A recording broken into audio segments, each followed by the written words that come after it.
મને બહુ મેં કશું આલ્યું નથી. હજુ તો હું અસલ મારા રંગમાં આવી નથી. મારો પાંચમો સ્વરૂપ આવ્યો નથી. હું મેલડી છું.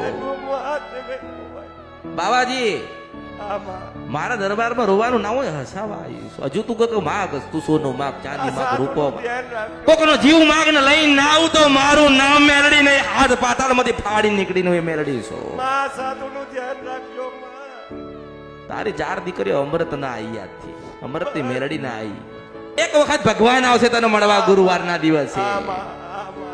તું એની સેવા કરી લેજે.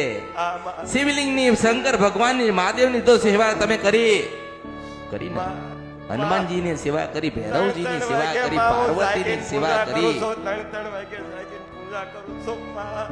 મેં તમને શું કીધું કે એક જ વખત ભગવાન આવ અને તમારી જોડે બેહન, તમારી પાસે આનંદ કરે, તમારી જોડે વાત કરે. તમે એની પાસે દુનિયા માગી શકો છો, પણ હું તો એવું કઉ છું કે જેને પરમાત્મા મળ્યો ને એને પછી માગવાનું નથી આવતું. મને ઓળખો. એટલે બાવાજી ચિંતા કરશો ને, આ તો કળિયુગ છે. કેવા વાળા માણસ 1000 વાત કરે. મારો ધર્મ હતો એવું નથી કે મેં હારું લગાડવા તને હાલ્યા છે. બાબાજી ધારું તો 1 કરોડ તને હાલીને મોકલું, એ ભગવતી બોલું છો. મેલડી છું આ કળિયુગમાં. એટલે જો રાજી થવાનું, રોવાનું નહીં. હા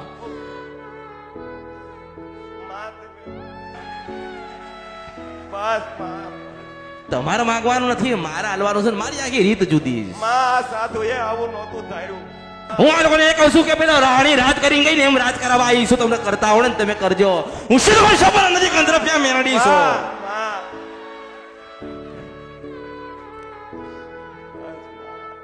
ભલે ભલે સાધુ સાધુ બાવાજીને મારા મેલડીના ખૂબ આશીર્વાદ.